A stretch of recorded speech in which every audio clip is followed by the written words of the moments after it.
Merci beaucoup, honorable président. Honorable président, honorables membres du bureau, estimés collègues. J'estime que cette chaire est sacrée parce que c'est de la responsabilité de l'État qu'on ne doit pas faire les Kimukala ici. Honorable président, j'ai suivi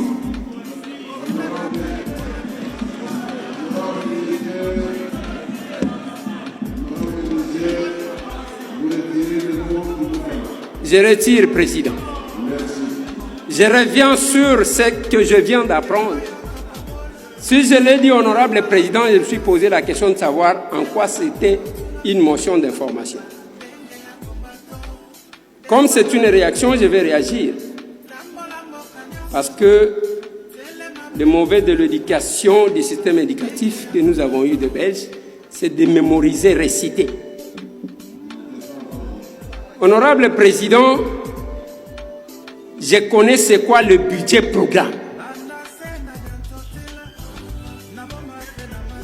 L'ouvrage que j'ai pu faire allusion lors de notre débat sur le budget, c'est le document numéro 9.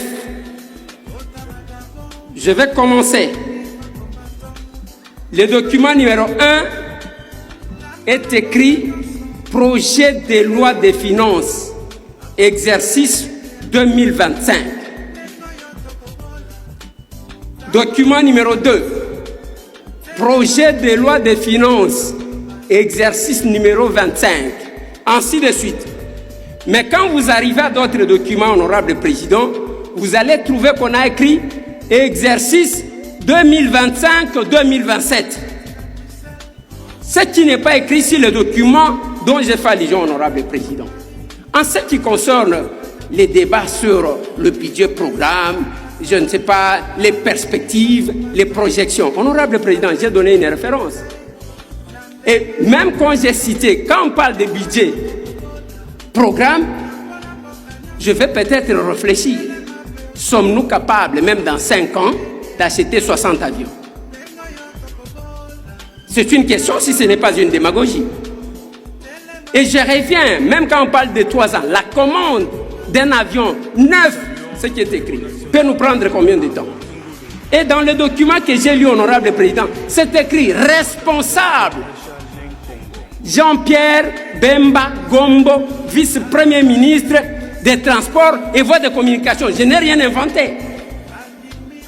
Honorable président, soit nous allons dans le sens de la démagogie, comme d'habitude, quand on veut tromper le peuple, on entre en français, soit nous disons ce qui est réaliste. Nous sommes autorité budgétaire, honorable président. Si le règlement d'ordre intérieur et la Constitution ont prévu le débat, c'est pour la clarification de certains points. J'ai pris les documents qu'on veut me faire croire que c'était un budget programme, alors qu'il y a d'autres documents où on a dit 2025, 2027, honorable président. Et maintenant, ici, on veut faire un raccordement frauduleux en cherchant à donner des leçons à quelqu'un. Honorable président, je continue à insister que les gouvernements de notre pays nous a menti et a utilisé un discours démagogique. Parce que, même pour l'an 1, est-ce qu'ils peuvent nous dire combien d'avions neufs ils peuvent nous fournir? Et d'ailleurs, j'ai vérifié par la suite, honorable président, ce n'est même pas 60, c'est 65 avions. Bien sûr. Honorable président, si l'Éthiopie, pendant 46 ans, a acquis 133 avions avec ses relations avec Boeing, les partenariats. Honorable président, mais nous là, nous voulons opérer un miracle pour avoir, parce qu'on a besoin d'un budget programme, d'avoir 65 avions pendant même 3 ans, si nous pouvons tomber dans ce qu'ils ont dit. Et le document que nous avons, honorable président, parle d'un budget annuel et non d'un programme quinquennal. Même alors, président, je suis allé fouiller les documents parce que je me posais la question. Ce qui m'a surpris, si je demandais cette parole, honorable président, pour réagir, je ne pouvais pas normalement réagir. Parce que j'ai considéré que les débats que nous avons eus étaient un débat parlementaire qu'on ne pouvait pas mener dans la rue comme je l'ai vécu, honorable président. Depuis le débat, je ne suis passé dans aucun média. Je me suis discipliné, j'ai dit c'est un débat parlementaire. Mais j'ai été insulté, honorable président, comme pas possible, voulant me faire passer comme quelqu'un qui a moins étudié que eux. Alors que peut-être que j'ai plus étudié que eux, honorable président. Honorable président, oui, honorable président, si j'ai adopté... Bana Kishasa, Bana ya Congo, Bana ya Mokili Mobimba. Naye, lisusu to solo wana bino parce que tomoni indiscipline pe impolitesse eleki mingi. Ezala na ba oyo ba ko benga ba député qui devaient être des exemples pour notre pays, na façon na bango bazako défendre la population. Mais qu'est-ce que nous constatons?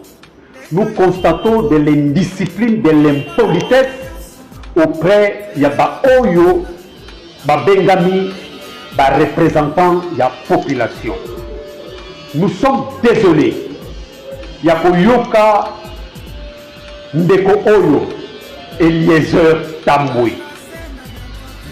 Toyebite nini yango etindie a kosala yango pona base pour que population bamona ke yende aza ko défendre intérêt ya population ou aza vraiment ko défendre population na ndenge ya solo. Comment motolokola Eliezer oya bengami député appelé maintenant persuar ya Assemblée nationale pour na kobenga Jean-Pierre Bemba Tata Oyo. Écoutez, monsieur Eliezer, tu devais être poli. Soki bisika yo botama na mboka yo botama. Ba parents na yo ba pesa yo éducation ti, mais esengeli oyeba que le lo ozali député national, tu as le droit. Il y a kozala discipliné pour respecter la linga. Jean-Pierre Bemba n'est pas ton ami pour que Obenga ye Tata Oyo. Ça c'est du manque de respect.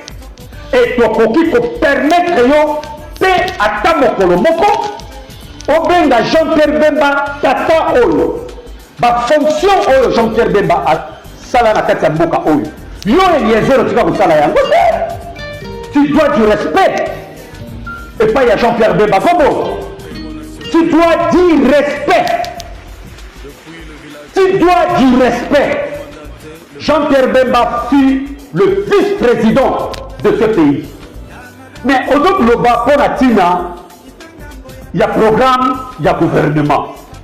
Donc, pour na yo, Mboka Oyo et Zangi Misolo, pour na kosomba 60 avions, pour na kosomba 70 orbo, ce qui bateau ba meseni sabino, na ba détournement. Nakimoïdi, Jean-Pierre Bemba n'est pas quelqu'un qui a pour que a détourné Misolo Yamboka pour a travaillé contre l'intérêt de la population. Non. Monsieur Eliezer, tu es député national, tu as droit à faire ça au respect, mais si tu continues, au Comona, Oyo biso tokozala pe na mesure ya koloba pona yo. Jean-Pierre Bemba mérite du respect. Et on vous met en garde que ce soit la toute dernière fois, on manquait Jean-Pierre Bemba du respect. Jean-Pierre Bemba n'est pas Tata Oyo. Ce qui ont dit l'ingala te va prendre yo l'ingala ndenge lobamaka. Que ce soit la toute dernière fois, mbala liboso pe ya suka. Je pense Fungora Matoi na yo pe yoka pe salela yango. Merci. Beaucoup limbi ça parce que to komi komona na moi passe les a pas mbatté parce que nous sommes devant ma contrainte belé à liboso, nous sommes vraiment sous menace. Et menace wana c'est allé plus loin jusqu'à menace de mort. Mais moi, je pense que les débats parlementaires devraient être démocratiques. Et c'est tout respect. Il y a point de vue à Moutouna Moutou. Mais depuis le débat sur le budget, en tout cas, maintenant c'est Zomataka, des réunions qui se tiennent de gauche à droite. Heureusement que ceux qui battent Basangani Misa Tumine et Kozalaka na Moutumanko, à Sepelaka na Biso, à informer Biso. C'est pour vous dire que, en tout cas, on est encore loin de supporter les principes démocratiques. Parce que même dans la prestation, il y a Moutou en tant que parlementaire, il faut qu'on banga, parce que Koya Kokufa, parce que Bakobo Mayo, ainsi de suite. C'est ce qui s'est dit. Et beaucoup de plans sont en train d'être montés. Mais moi, na mobali, allez la caler la kate. C'est juste vous informer. Yo Jean-Pierre Mbemba, nazo tuna nano Jean-Pierre Mbemba. Yo kakata soni kolinga mbongo Jean-Pierre Mbemba. Mokolo kokufa okena na mbongo wana wapi Mbemba oyo. Mutu makasi Jean-Pierre Mbemba. Kindo kinini yo lata bo Mbemba oyo. Makolo X Jean-Pierre Mbemba.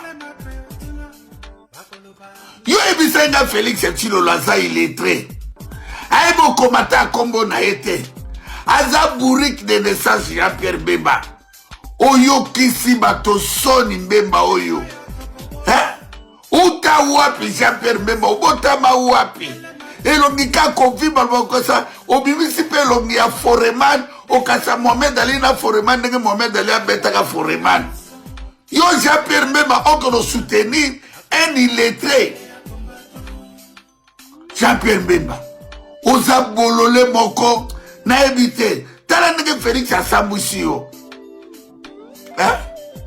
Félix Tshilolo, soka kangi yote, akuimilie yo Jean-Pierre. Tala Félix Tshilolo, moutalo puta manipulateur. Ndok, obota bana ndok ya tata nona mama nomar. Oza escroc, oza na ndoki moko boy. Tshilolo. En tout cas, yamana, tu sais que d'abord au lingote. Yama pesaka ya komono kuda lingaka te uzwa komona e. Po ebaka ozandoki ya kati. Ndoki ya makila moto mombake na toilette na zamba. Soka monika zamba yo na kopotere na koti toilette. Nzambe banyoka pi fallait basoye bandakala basoye na bavur de bodusku atobuka banyoka area kota na bazamba kuna na mususu zamba ya kasa ya kina kuna akoti zamba to mona ko koti be pape pour uzalaki na ngote so na bakasa ya nkonga soki bakasa nyolo ko sakuna na edite bande kuna nga autika gazu ya ndo mona espace ya zamba te botelma libumeleki ko bilialea biloko mususu oleo meli masanga ebele epesaka candiskule na kati ese sali trombone ezo okomisi ka voiture edendi du botelema bandeko Félix Tshilolo ateka mboka na biso ife to récupérer